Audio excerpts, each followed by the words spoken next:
Welcome to American Building. I'm your host, Atif Kader. Join me as we explore the skylines and strip malls, the crosswalks and rail crossings, the balconies, the buildings, and the boroughs shaping the next generation of real estate. Let's build common ground.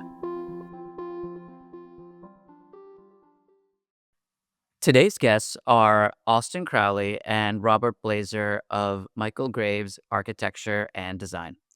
Austin is a returning guest and a longtime member of the Michael Graves team. You may remember him from our Next Gen conversation, where he talked about getting started in design. Robert is a senior leader at the firm who oversees many of Michael Graves' larger civic engagements and client relationships. Michael Graves Architecture and Design is a multidisciplinary studio with deep roots in product and built work, and is the sponsor of the American Building podcast. So for this episode, we're going to focus on the Cutler Bay Legacy Park, which is a community-based municipal complex and public realm project located in Cutler Bay, Florida. The project rethinks how a town center and waterfront public space can support community life while addressing things like resilience, access, and operations. So today we'll talk about the design that formed the foundation of that project, the trade-offs along the way, and what that means for a legacy firm like Michael Graves. So thank you so much for being here with us, both Austin and Robert. Pleasure. Thank you for having us. Absolutely. So, Austin, great to have you back. So to start off, remind our listeners what first drew you into architecture. Oh, very good question to kick off here. And Atif, thank you again for having us. It's a pleasure. And congratulations. This podcast has been widely successful. And I enjoy listening to all the episodes here and all the different perspectives. So let's see, what drew me to architecture? I guess to start, I come from a family of engineers. So it's very much kind of on that track when I was going through school into the math and the science aspect. But there was always something about the creative juice that I just had. Always being very kind of aware and thoughtful of the environments that I was in, visiting cities, visiting new places, new towns. I was always just conscious of, how much can I learn about these new environments, these new cultures that I visit? So there was always this side of, I love the engineering aspect, but there was something about the creativity that went into it that I was really drawn to. And in addition to that, I was always very passionate about the arts, music being one thing, instruments, and even painting and hand drawing. So, when I was graduating, it was, is there a profession I can go into where you sort of balance both of these? And voila, architecture was the one. About 2 days into architecture school, I knew this was exactly the profession for me. And it's been a really amazing ride since there. Now being at Michael Graves, being able to contribute to some really wonderful, amazing projects around the world.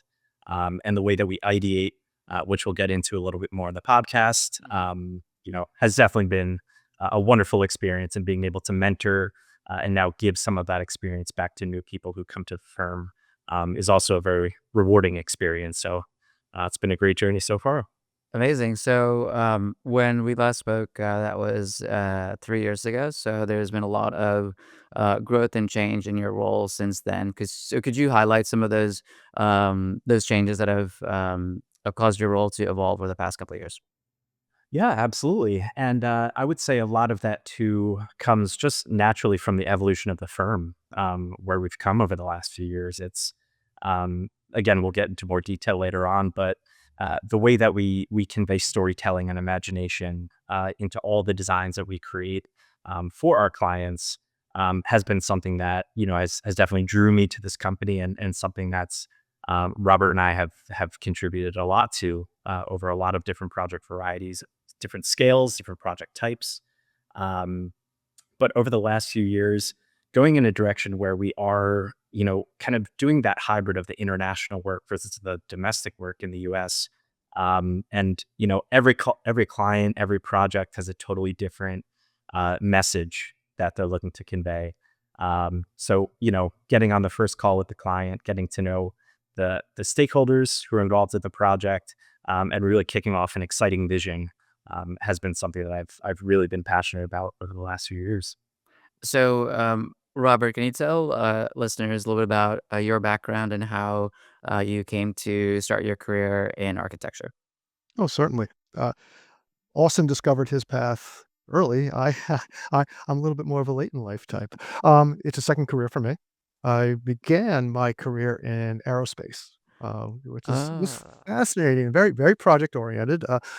So some similarities, but I had the itch. I had the design itch, and let's just say my um, aspirations were a little more grounded or terrestrial. and but So I do good, so I good. Right.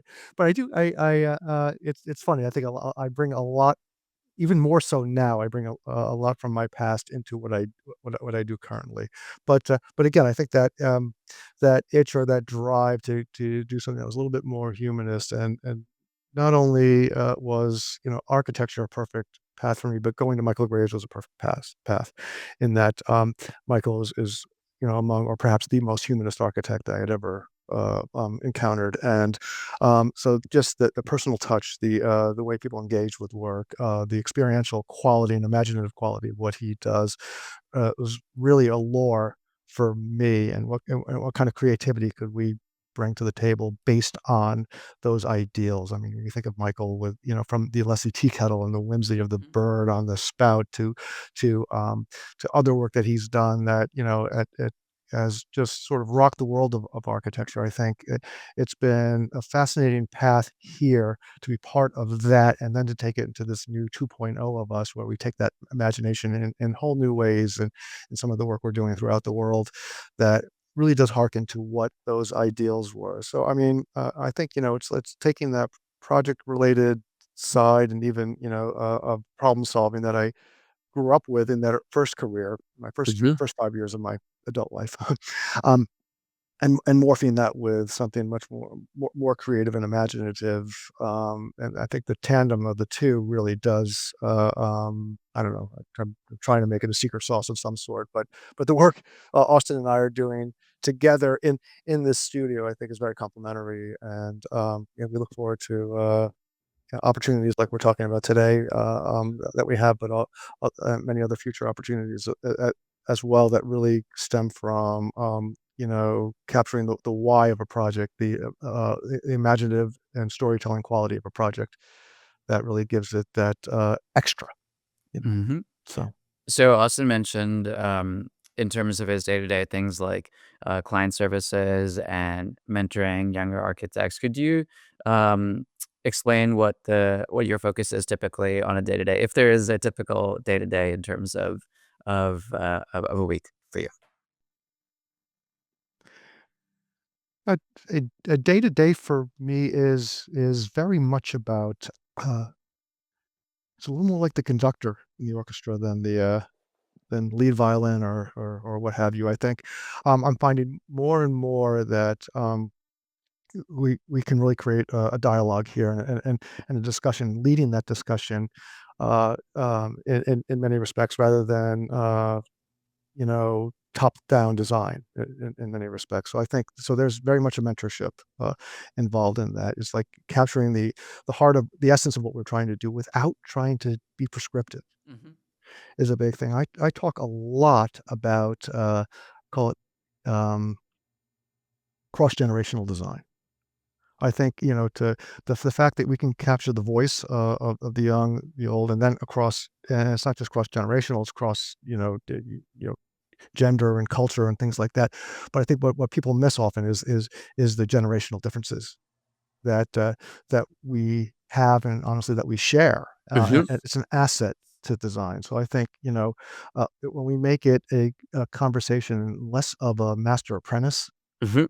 um, uh, but you definitely have to guide. There's definitely a mentorship, but the mentorship isn't, I mean, yes, it is detailing, it does involve aspects like that, but I see it far beyond that. I think it's more, embracing the differences, in again, across culture and youth, and harvesting that, I think, in ways that could be really unique. I think that's what what enables us to be truly innovative. So I mean, it's definitely more of a realm like that, but it also allows me to expand myself in many ways and grow because we could touch I could touch more in that role than I can if I'm really getting into the minutia of every single project. So the day to day does involve that kind of a mentorship.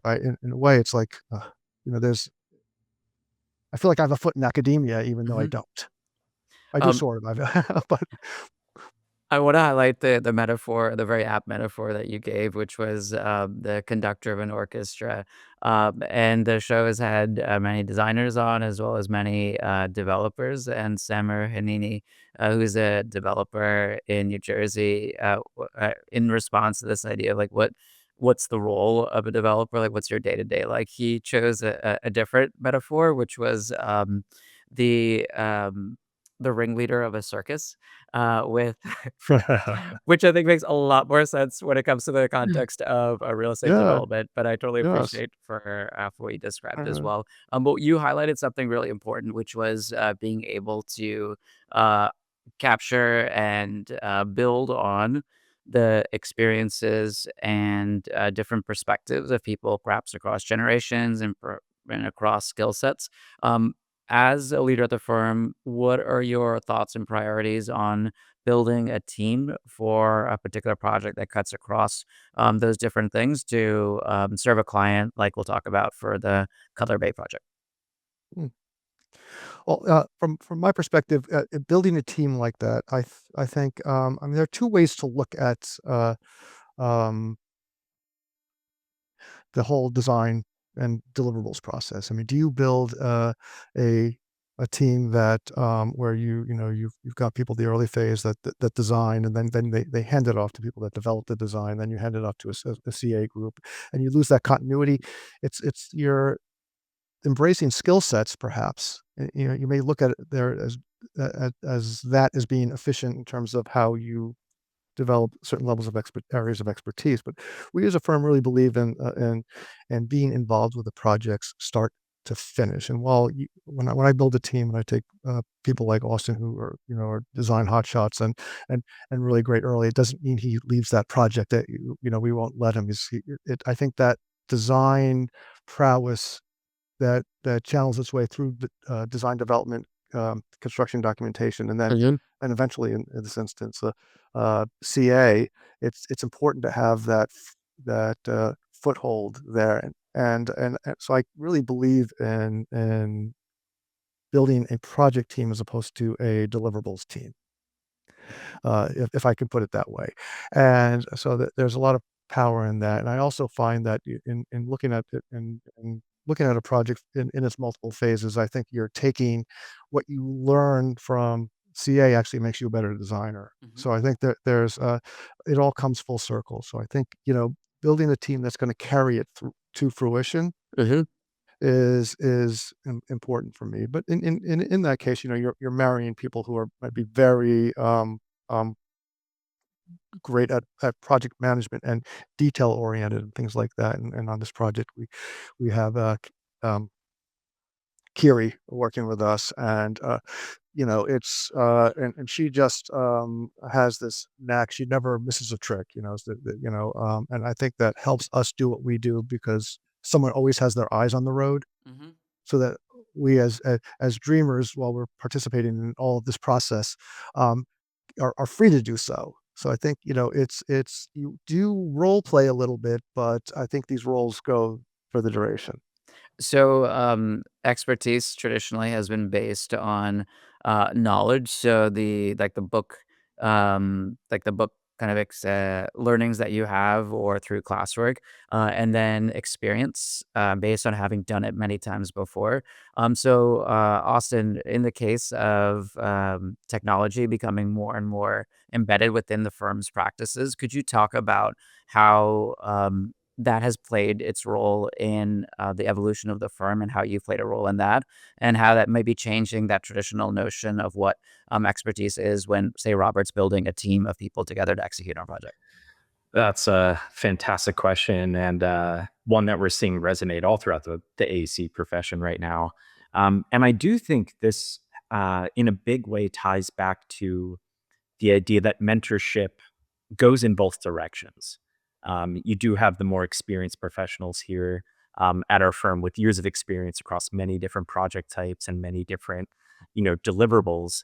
And then you do have the younger professionals who are coming out of school and they're saying, here's how we saw AI or used it in school.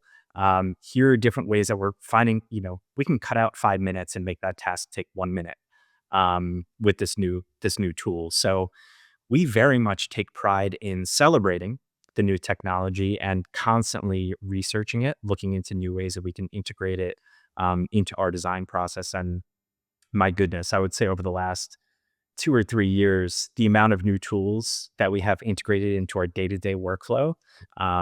Some of those are AI, some of those are just pure technology that has been evolving over the last few years. We've come a tremendous way, not only boosting our design storytelling process and how we create designs and convey designs to clients, but also to Robert's point in the production side. Mhm. The way we use Revit, the way we document buildings and create the documentation. So it's been really exciting to see. And again, it's promoting that mentorship in both directions, where more experienced folks are learning from younger professionals, and both need to work together to make sure that we're working towards the same goal. Amazing. So speaking of working together on an amazing project, let's start talking about Cutler Bay. Robert, could you give us a overview of the Cutler Bay Legacy Park? So where it is, who the client is, the program, and sort of the background to get people situated. Mm. Well, the client is the municipality of Cutler Bay, which Hmm. is a community south of Miami, suburban Miami, you might say. And we are partnered with Saltz Michelson Architecture, so SMA. Hmm. They're located in Fort Lauderdale. So we actually heard of this project through them and created this partnership because they wanted to bring a design energy to the to to this project because they understood that they were looking for with their legacy park with this campus. They wanted something that was unique, highly imaginative, and I think and it was led by a mayor that was very idealistic. And I think that's the type of client we cater well to because we like to tell stories. We like to capture that essence, that why they want to do a project, Hmm. and in what we do. And now that can be challenging because it's just not prescriptive design on one hand, but I think that's our forte. So I think in really trying to build that energy and that excitement is what serves us well. Some years back, I remember we went to the interview process and we came with a story and we came with even just what we call like teaser renderings and concepts of how the park could be an experience in tandem with a municipal hall and municipal campus in many ways. We even came up with ideas for a band shell experience so Mhm. that was integrated with the building, so the buildings could participate in it, create an amphitheater experience, and looking at it beyond just park grounds and municipal building like you may typically see. So that integrated approach was important to us and sort of our secret sauce. And really, and that's where Austin really delivered. He and he as a designer of this project. So looking at it at at a high level in that RFP stage, but then at uh, upon award, they saw that we could do something that was idealistic, and we built a level of excitement and a dialogue, I think that was pretty powerful, that landed us the job ultimately. But I think, continuing to deliver on that notion was, our success thereafter. So Austin, oh yeah, please go ahead. Oh no, I was just to add on that. It was a phenomenal experience, and we were lucky to be joined again by Saltz Michelson Architects out of Fort Lauderdale. They brought a lot of the kind of local experience to the team, which was fantastic. paired with us with more of that storytelling, kind of the design architect role. And then we were also joined by EDSA. They're a fantastic landscape design firm out of Fort Lauderdale that joined us during the competition. So being able to work as sort of an external team that brought different experience pieces to the table was fantastic as we crafted that storyline for the initial competition. So you described this was a RFP based competition. What were the main things that the client, the municipality, wanted to accomplish with this project? Yeah, so the town was very passionate about this project. It's the vision of it has been in the works for quite a few years before we even got involved into it. But what's really interesting about it is this 16-acre parcel of property is right in the heart of Cutler Bay. So it's right in the heart of this residential community where the neighbors are so close. I've actually never seen a community that's this tightly knit before. The residents are always, gathering at some event or some festival. It's really remarkable to see and just to get exposed into what that community is and how we can create something that responds to that, that helps these people connect, helps these people celebrate. Um, so originally, when we first looked at that 16-acre parcel, we had heard that the town originally had there were plans in the works for about 400 residential units that would be integrated to that site. And we had then heard from the mayor that they weren't quite sure that was the right direction. They would much rather hold on to that property and create something that was more of a civic, public oriented project to be able to give back to the community. Mhm. Um, so as soon as we heard that, we knew we were kind of right on for the task at hand. Um, what was also very insightful in the RFP um, proposal was the fact that the town had already reached out to local schools and local students and asked for a lot of community feedback. So before we knew anything about the project, we were already looking at, you know, um, Crayon drawings of what the park should look like. I got you. exactly. There was charrettes. There was requests from community members in terms of what they were looking for in a public park. Mhm. Um, so having that information to already kick off where we could head with the storyline was tremendous to the success of the project. So community engagement, you described, given how tight knit this community was, a big part of that process. And so you got a lot of feedback initially on. Was that during the competition phase that all of that information was provided, or how did that start layering in? Yeah, some of it was town-led charrettes that were actually pre-competition, so they had a lot of data before that point, Okay, which again was fantastic. You it's you rarely unusual as see well. that. Yes. But then we did, after the competition, we did kind of kick off the process with additional community events. I know we went down a couple times to kind of interact, even create charrettes where residents of the neighborhood would walk in, comment on a few things they were looking for, what they liked, what they didn't like. And we got to come home with kind of live feedback. So that aspect of a project, again, we do projects of all different sectors and all Mhm. scales, it's wonderful to see the reaction of the residents who are going to be, this is their backyard. Totally. This project is where they're going to be walking to across the street. So making sure you're giving something for everyone and creating something for everyone is definitely the message. Okay, so I'm really curious, what were the things that people said they wanted to have, didn't want to have, must have, would like to have? What was the array of stuff? See, with some of this feedback, you get very specific, which makes it powerful, right? There were people who were talking about nature trails and just having green space was, I think, one of the most prominent comments that we saw throughout the data that we had collected. But there were, some comments such as, is there going to be a band shell that's going to be loud? And we live a block away, so we need to make sure it's oriented the right way. So, as you're doing the initial planning, you're thinking, which way are these festivals going to be? What's the direction? What's the proximity to the other residences? So it was just a really, really great process to be a part of. So that was a lot of the input on the things that people wanted to have included in the park. Another really important consideration, I'm sure during the competition phase and afterwards, as you were selected and started moving on the design or the constraints that you had on the site. So that would be environmental constraints, any regulatory constraints. Oh yeah, and that thing called budgets, and then any political procedures or processes. So Robert, walk us through some of those issues that you guys had at the jump.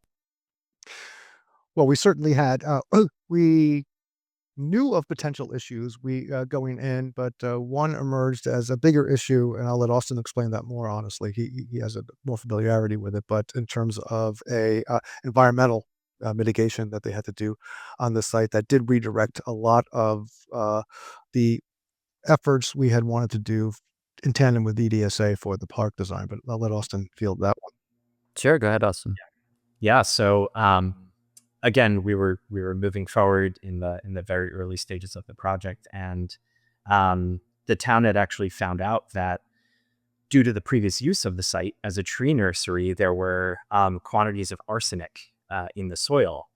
So as we were planning, working with EDSA and creating, this park and this civic complex that would be kind of integrated, very much sustainable and very much a natural approach, um, we were starting to hear the buzzwords that, some remediation is probably going to be in the future. But when it all came down to it, the town, they again expressed the option that said this shouldn't be residential units here. This should still be a property that we run, we clean up, and we provide and give back to the community. So in the end, they made the right decision. They're actually just wrapping up now a lot of that remediation work.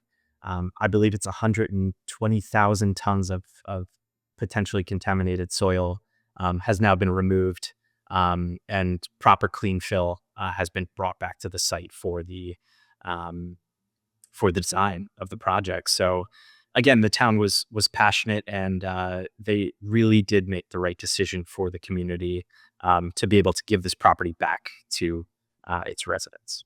And and what's interesting is the fact that we got to work on this project ahead of knowing what level of remediation that would be required. Mhm.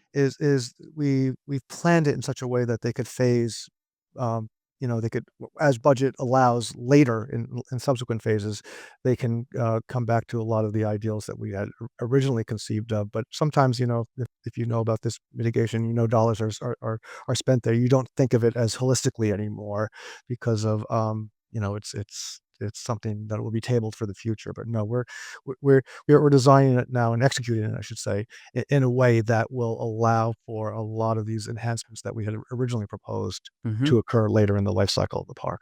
And some of the other constraints I'm curious about is the budget and the approval process. So talk to me about those.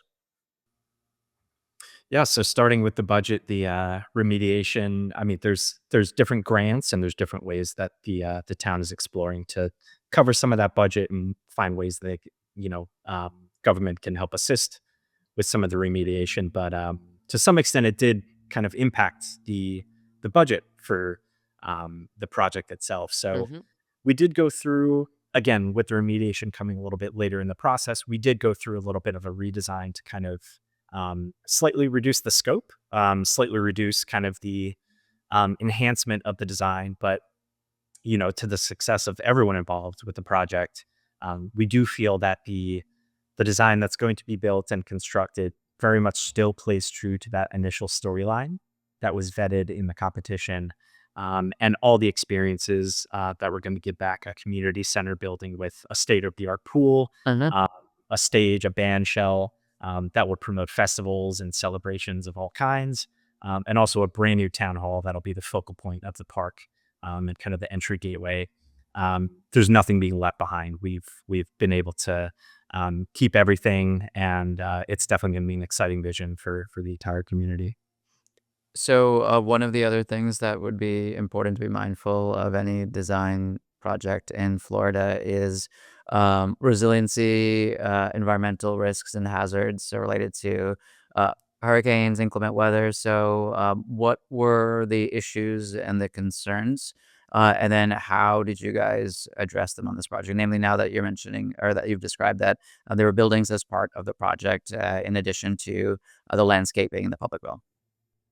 Yeah, so just to touch on a couple of those very quickly, there have been some updates to FEMA in Mhm. terms of flood zones, and Florida is very difficult for for flooding. But Oh, we did really? go, I didn't yeah, I wasn't familiar or aware. So yeah, so crazy. But yeah, we did go through a lot of back and forth. Our civil engineer on the project is wonderful. So we did go through a few rounds of complying to make sure that the elevations for the buildings were proper.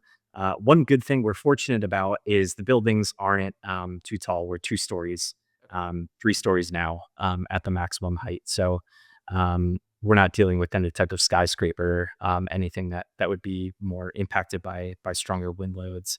But yes, I mean the facade materiality, the products that we're using, down to the detailing.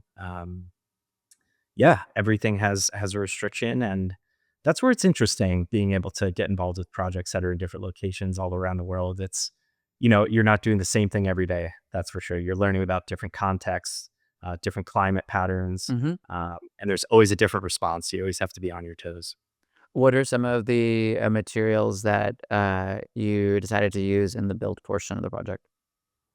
Yeah, so I think a good way to segue into that is going back to the storyline that we pitched in to kick off the competition and really secure that spot.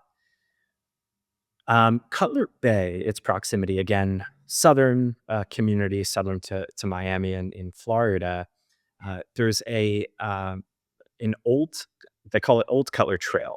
It was sort of the first um, accessible pathway that connected a lot of those communities south of Miami hundreds of years ago. And currently, the parcel that we're working with is off of Old Cutler Road, and Old Cutler Road is really an evolution of the line of where that trail used to run, connecting all those communities. Mhm. And we were looking at the history of that trail and the character of that trail and how it meant so much to that area and that region of Florida in terms of how trade was done, how communities were connected. And when we delved into the history and some of the character of that trail, it had these wonderful banyan trees that created these lush canopies over the trail. There were these outcroppings of coral rock that had so much character and texture to them. And it was something as if you had no idea where you were in the world when you look at some of these historic photos. The way the Mhm. light filtered through these tree canopies created these dynamic patterns on the path and on the trail. And then you look at Old Cutler Road and how development has kind of come closer to it. A lot of the message we conveyed at that initial competition was, let's celebrate the character of this trail with how it means so much to Cutler Bay, even becoming, a place on the map, a community itself. Um, so that's what inspired a lot of the materiality that has come true with the architecture and also with the park design. We very much were trying to recreate these tree canopies and also the use of coral rock that we're using around planters, and EDSA has brilliantly included into some of these planting locations.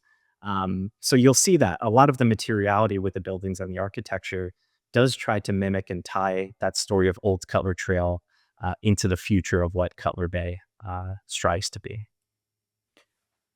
I'm also curious about those decisions that you made for the building and then the project overall, how those were influenced by maintenance and operations, and how the project will be kept up over time, which is often a huge challenge with any types of civic projects. So, Robert, could you talk about what the long term vision is of making sure that this is a project that can be maintained easily and kinda kept up, to, the design that you initially, lay out. Oh, so, on the maintenance side, I think, it's you always look at when you design, you're designing for longevity, Mhm. yeah, and experience, right? So when you take maintenance there, obviously the maintenance is there is required to preserve the longevity, and that, yeah, with the experience, how do you hide it. And I think, and in this instance, we did a lot with try to fabricating some of the topography of what we do so that we could hide it. We had a berm, a protective berm, where we could hide a lot of the maintenance in a lower level below. Now, I think the project's evolved, Austin, you can correct me, a little bit where we didn't have as much, topography manipulation as we had originally wanted to do based on some of the budgetary constraints that manifested later. But I think it was always important for us to hide that, yet provide an adequacy that can preserve the maintenance required for something like this. Because we were not just talking about a park as a landscape to look upon.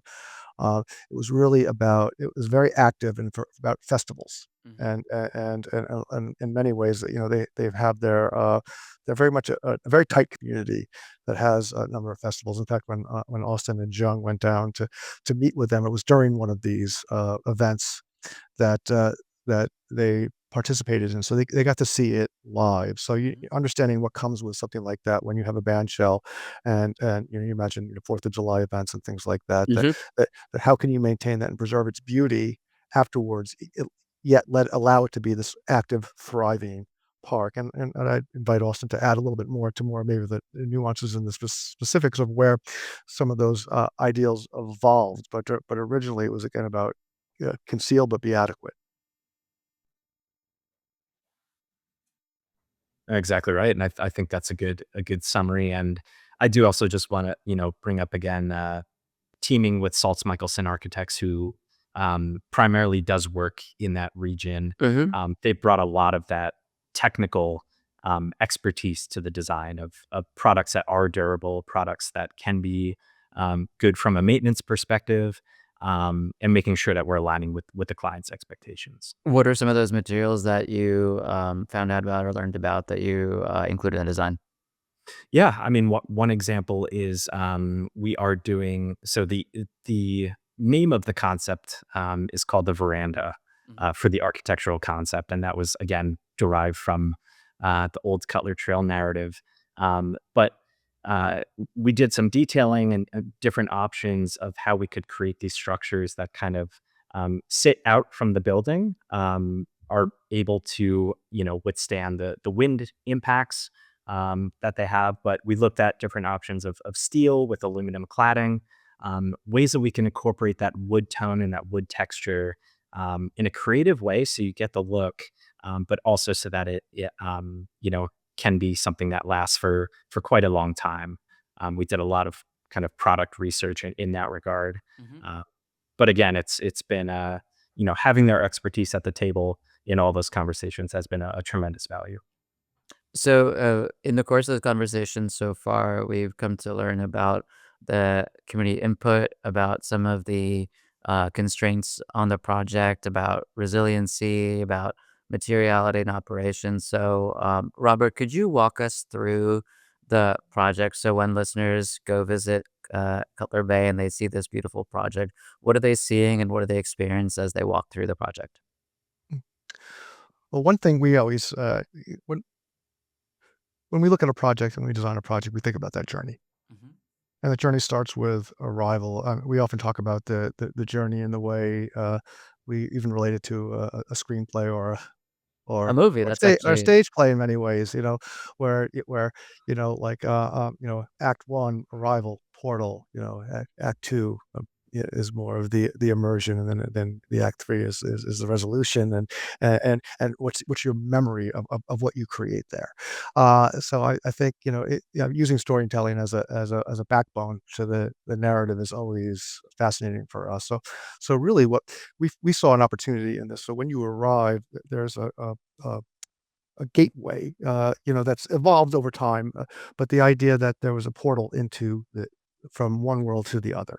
And a lot of this was the gesture of this, as Austin was describing, was based on the canopy, the tree canopy of the Cutler Trail. So we had what is now more of a loggia, but was then a true canopy that crossed uh, from buildings to create that kind of a threshold. So I think that memorable moment is arriving underneath this and seeing the dappled sunlight on the paving as if you were that sort of that harkens back to the old Cutler Trail, Mhm. and and then from there you start to meander and you see the park and you see what we would call a collection of experiences. So you've got an entertainment portion and a gathering area. You've got a pool. You've got you could imagine where this is a community destination, and you don't see it as a place to get a dog license Mm, okay. alone. I mean, that's definitely definitely I don't imagine to be very much alone based on the amount of community, interaction that Austin described earlier, but, Yeah. I think the contextualization of public services, at an attractive destination is such a, beautiful reset versus some, sort of, empty, austere downtown building that's completely out of human scale, that's uncomfortable to visit and be at, and just not a place you want to be. Sounds like a very different version of what Mm, civic engagement with government looks like. mm, mm.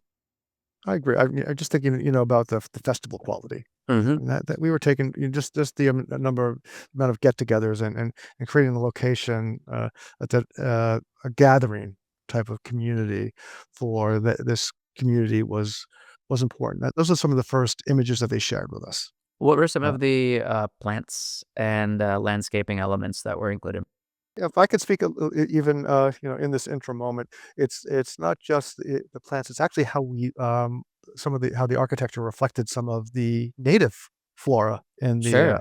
in Miami. I don't know how many people know, but there's a very endangered species or forest called these Rockland pines Hmm. that were once very very regional to the Miami region, and they're a tall, thin pine tree with a small canopy on top. Very very resilient Hmm. species, but and they're really undergoing an effort to preserve the Rockland pines there, but the idea that we take that species and we reflect it in the architecture. A lot of the moves that we're making are use wood, which you don't see as typically in you know uh, in South Florida. Hmm. But we use it with a tall order and with this loggia to just kind of capture the height of the Rockland pine. So while we talk about the banyan trees and we talk about things like that, we're also looking at other native species in the area as to reflect upon that and how we could implement it in the architecture. And also now that you're with us, so part of the question was what type of flora and plant species and such that does EDSA recommend? And again, I was going towards how those species and native species could actually influence what we do as architectural designers, but what more literally are they using for to create the atmosphere and the environment of the park? 100%. Yeah. And, shading is critical in South Florida. So finding plant species that can accomplish that, Hmm. but also the sustainability narrative of using as many plantings that are native, reducing the amount of irrigation means that those plants will survive. They'll be hardy. And again, it's sort of it's an interesting dynamic, right? With all the remediation being done, making sure that we're doing the most responsible thing with every plant that touches the property, with every detail, is something that the town has felt very strongly about, and we have as well in terms of the design. So, I want to take a bird's eye perspective. So, we've talked about both of your paths to the firm. We've talked about this project, and I want to um, talk a bit more about the firm, where it's been, and where it is, and where it's going. Because Michael Graves is at a point of really amazing evolution in its growth. So, Robert, how many years have you been at the firm? Oh, I think it'll be 28. It will be 28 in January. Okay. So, 28 years, that's amazing, It's, congratulations. it's almost hard Um, to say how. So it's been quite a road though. that's an amazing amount of experience that you have with the firm. So, this is a firm that has a very particular iconic design legacy? And when you look across the origins of the firm and then the 28 years that you've been there, how do you describe that legacy? Like, what is Michael Graves about? You talked about a foundation of humanism. Give us some more color to what that means for you. Oh, absolutely. The humanism, and we also say a legacy of imagination. So humanism and imagination, even that whimsy and the things that the elements that people fell in love with Michael. If you look at the core of that and the essence of that, it was humanist. From the just the tangibility of the tea kettle and the whimsy of the bird on the tea kettle, like I had alluded to before. The even inviting color and whimsy into architectural design in very, very playful ways is a very interesting legacy. Now, I differentiate that from a stylistic legacy. Mhm. That legacy of style that's associated with postmodernism, people will look at that as of a time. Sure. And how do you I mean, to I don't think you pay as much homage to Michael to go and continue a stylistic legacy forever because honestly, he didn't. If you look at how Michael's career evolved, it was constantly changing. So I think it's about change for us. So in this 2.0, it's we're not even married to a style of any sort. It's not about it's about stylistic change or um and looking at what's unique to a project or doing things like the Statue of Unity to the theological center here in town. I mean, they're they do not are stylistically very different anyway. So, but what can we bring to it that is highly imaginative? So I think in our 2.0, bringing that essence of Michael, I think, is a much stronger legacy as we go forward.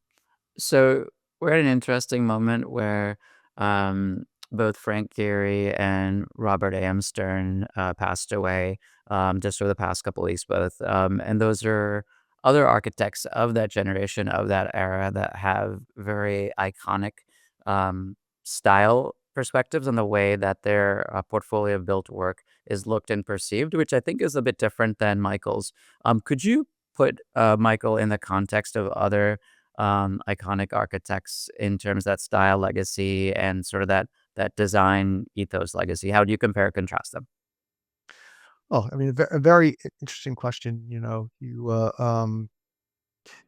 It's Michael is very. I mean, he definitely looked at traditional design and got playful with it. Hmm. You know, and The Portland and building's the best example. the Portland building is a phenomenal example of a transitional moment in Michael's career. I mean, a launch in many ways, and and people respond to that in many different ways nowadays. But it rocked the world of architecture. When you were looking at the sterility of a lot of the architecture that happened at that time, and Michael just dove right in and flipped that on its head. So I think but yet stylistically, to land there or to sit on that and continue in that way, you know, if you look at how monumental or that move was to do something like that imaginative process is the legacy that we hold on to, and how does that make its way into the Saudi Arabia projects like that sit behind me and um, and other work that we do. I do see, when you look at uh, Robert Stern, for example, it's a little more married to tradition and things like that, and even that Mhm. style may hold a stronger legacy than some of the more postmodern stylistic gestures that Michael and others Mhm. had made. So I think you might. I mean, I think they would speak for themselves, of course, but their that type of legacy may be able to exist in that manner in many respects. Frank Gehry, I is another very interesting I mean, stylistically, that's it's obviously Frank Gehry has done some incredibly magical things over the years, and how will that go forward? I can't speak to that as well. I don't know, um, but certainly I think the I think it's beholden to all of these firms that want to live on, to really look at what's the essence and the core identity of what the founders were trying to capture, and if we could land on that in a very poetic and elegant way, Hmm. I That's think, not a copy paste job. not it's not a copy paste job, whatsoever, and I think, it's just that's just important to note because we're talking about all of everyone you mentioned, we're all innovators. I mean, all these founders were innovators, and so to lose innovation in the process, I think would be a loss. Austin, one of those two architects, so Frank Gehry in particular, besides the built work, one of the important legacies that he offers is the integration of technology within the design process, and then the driving of technology as a main element in design. So particularly the use of engineering software, CATIA, in the design of one of his iconic projects, the Disney Concert Hall. So given that you've had a leadership role within technology and the integration at the firm, talk to me about where well, first, just give us a few bullet points of what that actually has meant for the firm over the past couple of years, and where you see technology playing a role in the continuing definition of what your firm's legacy is going to be. Yeah, good question. I mean, again, technology, we try to think we're on top of it, and tomorrow I'm gonna wake up and there's gonna be 10 new tools that we're gonna look to study and try to integrate, right? So it's been tremendous, but the fact that everyone's so enthusiastic about it, Sure. again, the younger professionals coming in and they're telling us what their favorite tools are to use and how we can better our efficiencies. Um, so that part of it, the camaraderie behind the technology of the profession has been great. There's definitely ways where technology can negatively impact the design world. We're seeing that in some other forms of design, but I think again, staying true to the innovation and the DNA of your firm and your brand, and then allowing the technology to be a tool that you're using to tell the story, I think is where we need to keep that evolution going. At least here at Michael Graves. I will just point out another really successful acquisition that we've gone through was Parallax team, who leads a lot of our BIM technology integration. So very much from the side of documentation, from BIM modeling, clash detection. They brought a wonderful new powerhouse really to the Michael Graves brand, Mhm. helping us rev up our BIM templates, even coming up with ways that we can merge different softwares together when we are earlier in the design process to where we become later in the process, how we can make that a much smoother transition in the different technologies that we're using. Um, and yeah, and AI is finding its way into each little part of that in different ways. So I just think we need to keep looking into it, keep making sure that we're the master Mhm. of the tool and we're the storytellers. But some of the stuff that comes out of it is super exciting, and I look forward to the next 10 years in the profession. It's going to change drastically, I'm Mm. sure. Absolutely. Yeah. And oh, sorry, go ahead, Robert. I'll say it's interesting to see how it can be used in graphic design and presentation as well, not just literally in terms of how we interpret or may use it for building, rendering, and such.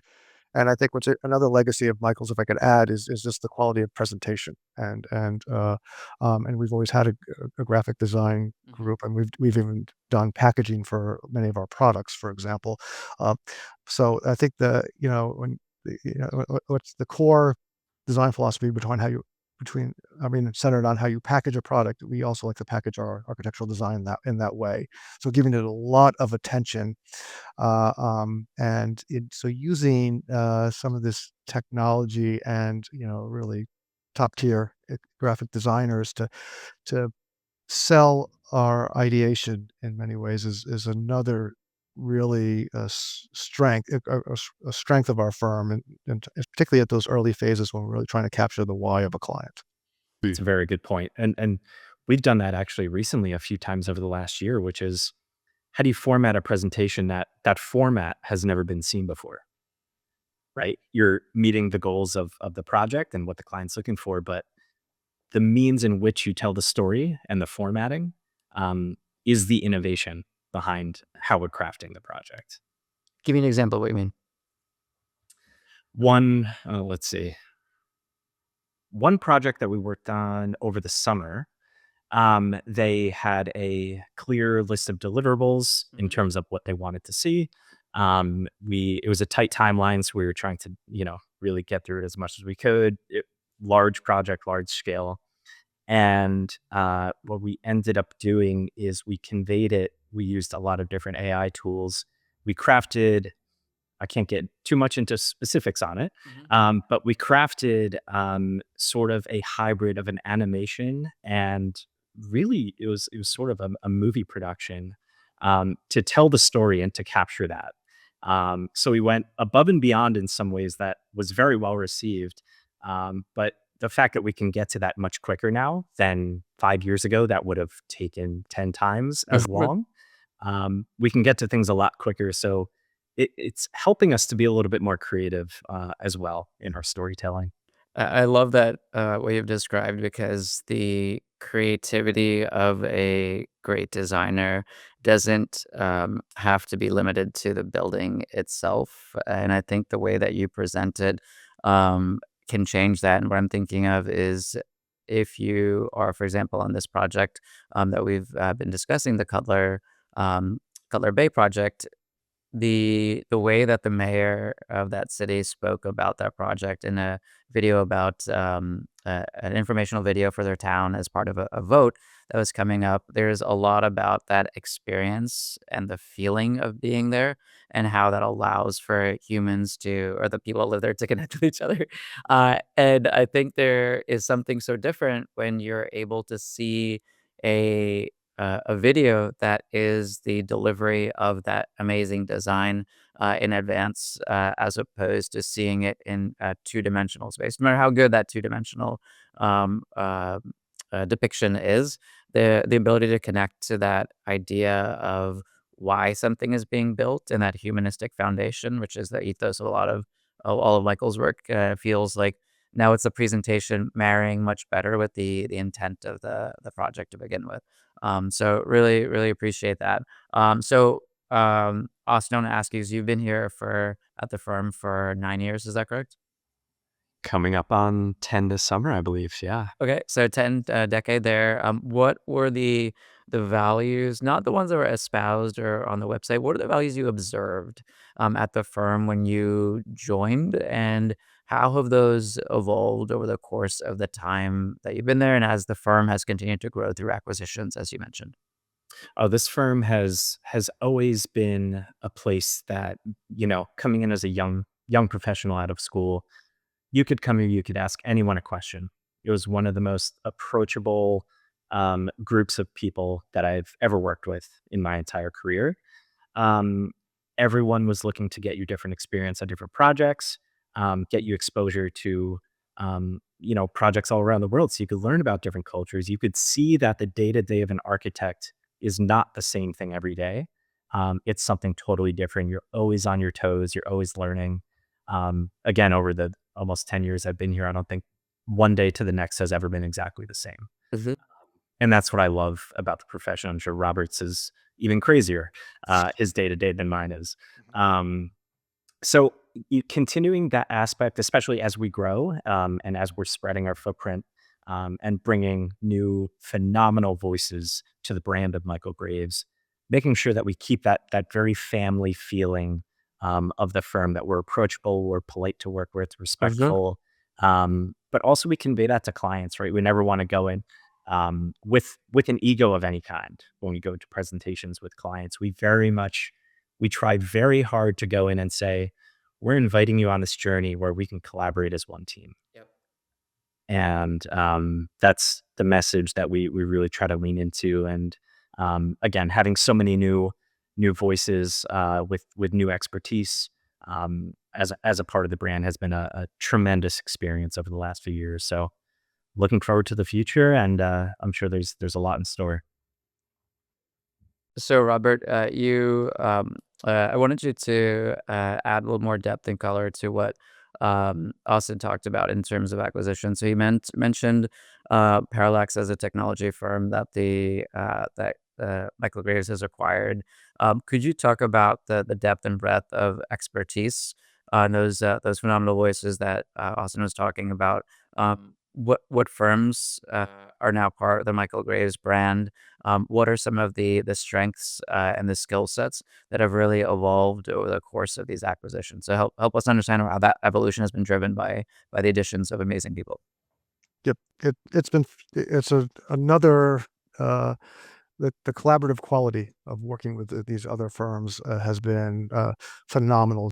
When I talk about diversity of, like we talked about earlier, about diversity of age, Hmm. cultural diversities, gender diversities, what have you, but the different, Geographics, another one. Skill but sets, another one. but geographic and skill sets have diversity completely, and the fact that they grew up in a, or evolved in Mhm. a different manner than we did, is a huge asset. I mean, even just, what we often say, 1 + 1 = 3, and we knew we were growing, we were expanding, we were reaching new markets. I mean, all of that was a known going in. What Mhm. we didn't know as much is how the relationships and the collaborations and learning from one another, how much of that would take place to enhance everything that we do. And if you're talking about firms we I mean, our marketing strategy used to be the phone will ring, once upon a time with Michael, and we kind of, and of course, we all know that's disappeared even from all firms, but growing up with, I mean, learning from firms who do their business development by relationship building, getting out there, and their strategies really enhance ours. So you couple a little bit of the name or the cachet that you may have with our firm as a Princeton and New York-based office, Mhm. with some of these other regions and these other design cultures. That's phenomenal. And we always, and the other thing too is, um, we consider ourselves here generalists. I mean, we're Mhm. typology is only one component of that. You've got product design, you've got graphic design, a whole number of things. So how within a boutique firm are you going to have, enormous numbers in any one typology? And you're always fighting that.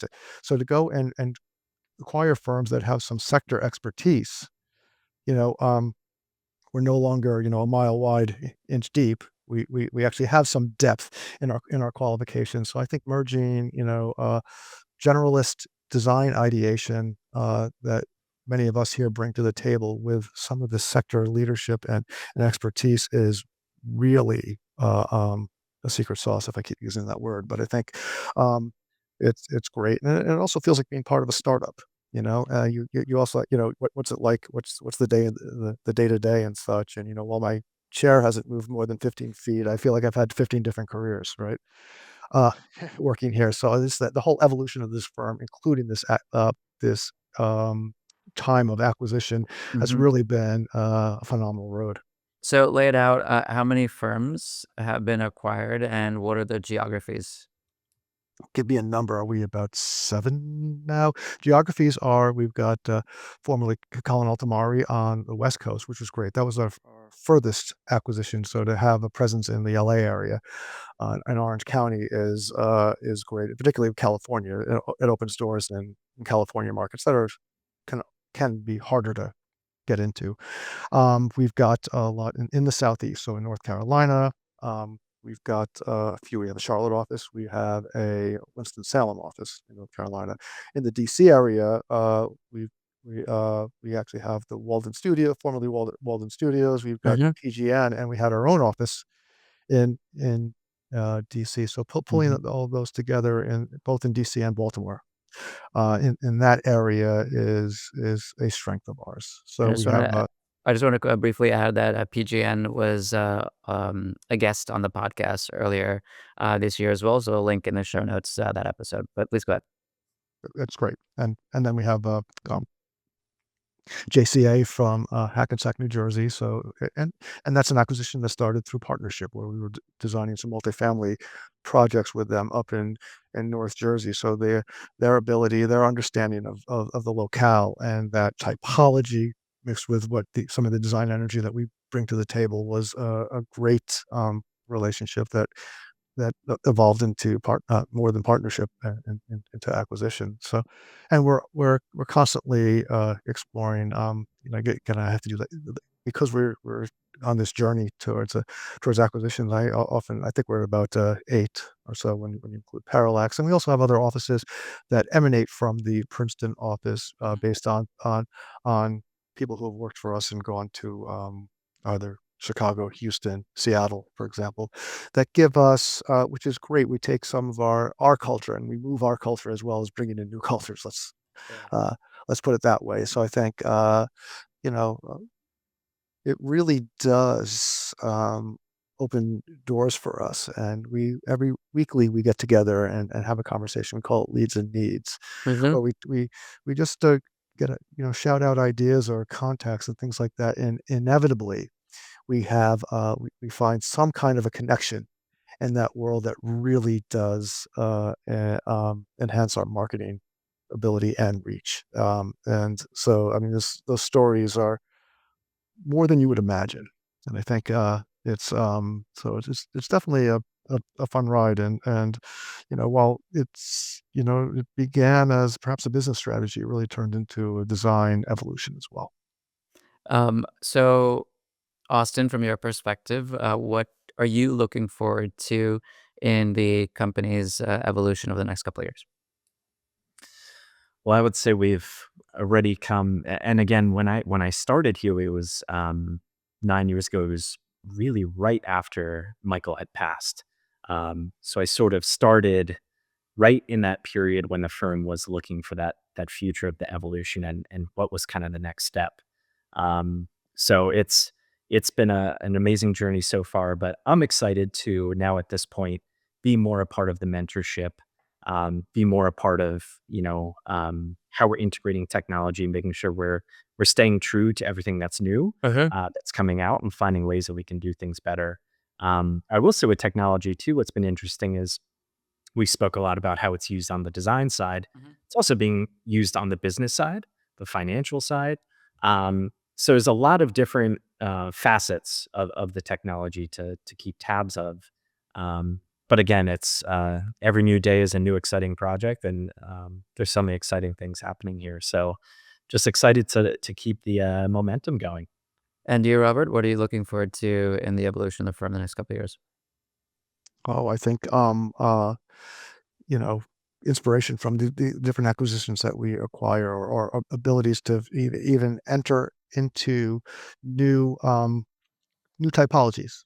Maybe, while we've had some foray into healthcare, maybe there's that opportunity, for example, where we can bring a lot of the design tenets that we have through Mhm. hospitality and our generalist architectural realm, bringing that to these other sectors or more enhanced sector leadership in some of the typologies in which we already work.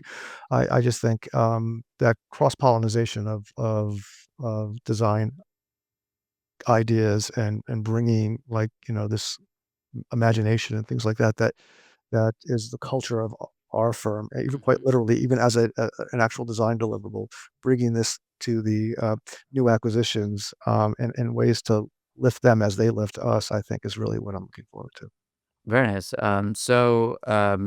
For folks that are interested in um, coming along for the ride and learning about the evolution of the firm, what's the best way for them to stay engaged with you guys?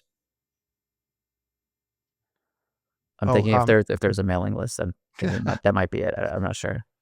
oh, we could all we would reach out, we try to be active. We're never as active as we try to be.